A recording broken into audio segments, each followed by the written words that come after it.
We are working on an individual part of the multi-character mural piece that I'm doing for Marvel, which I believe will be physically seen in their offices. The assembled combined might of all the paintings I'm doing will make up one giant composition of all these individual figures standing together. And I thought that that kind of thing would be most impressive if they were life-size figures that you could stand next to and feel like you were amongst these real characters. I've been working on this composition the entire year, and it grew in size from initially what had been one layout of a certain length of characters to when I got the full measurement of the wall they wanted me to fill, I realized it was now double the size of the piece I had spec'd out.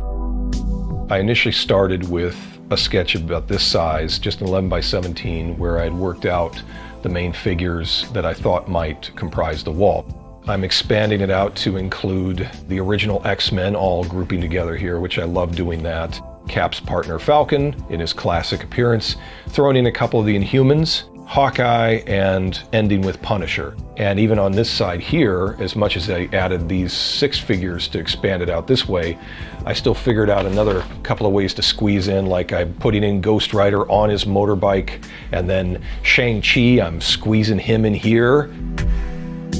I also did a marker comp showing how the shadow placement in the paintings is going to be very striking. And then I did do a color sketch on the copies so that I could show them fully. Here's what the final thing will look like. It was all assembled in one file that they approved, and then I was off to the races. So far, I have 35 characters total in the painting. Each single character is its own painting so that we can combine them together in a final layout where they're all standing next to one another, but each individual piece can be used in other ways. They could be corner box art, they could be posters unto themselves, or make different pairings. Every painting I've done individually, each one is about a day's work. Some are more complex than others, like say the standing figures, especially if somebody has a cape or they're particularly tall, like the Hulk or Thor. Those have a lot more space that they demand physically, and sometimes just can be the details in a costume can take a lot more work. Say the chrome in a character like Colossus or Iron Man. There's a lot of work put into rendering that out. All superheroes' outfits are essentially skin. The sad part of the way that people talk about superheroes and largely dismiss them is when they'll say, well, those are spandex characters. And it's like, well, for one thing, spandex has been around for, I think, less than 50 years. It's not about whether or not these are tights or made of cotton or whatever they're made of. It's really drawings of the human form in its purest state. That's the kind of entertainment you're absorbing when you follow comics, is it's sort of like a pure id of humanity. So when you see, why are things always these tight costumes? It's like, well, because they're not costumes. It's just stripping the human avatar down to its most fundamental component.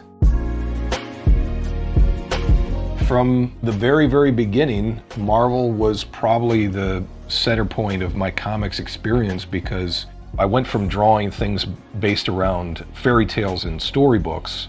Things like Jack and the Beanstalk were things I was drawing when I was 3, but once I saw Spider-Man at the age 4, my interest turned really sharply in that direction. And so for the remainder of my life, I was drawing characters focusing around superhero themes. But my versions of the characters are often purely of comic book roots, and then there's my distillation of that influence in the way that I represent them. You know, the thing is that I've made the argument the entirety of my career that what I was trying to embrace was the timeless versions of characters, because when I got in the business in the late 80s, in 89, most of the published characters were going through a transformation of one type or another, usually meaning that they were being redesigned, new costumes. So creating a composition like what I've done here is my way of making the case for these are the eternal versions of these characters. The enjoyment about doing big group shots is the feeling of hitting a lot of characters that I love to spend time with, that I may never spend the kind of creative time with, like I told full adventures with these characters, or multiple pages of storytelling and in painting. So this might be my only statement on that given character, so I try and put my all into it. I'm hoping to accomplish something that sort of scratches the creative itch to want to connect with these properties that I've enjoyed since childhood.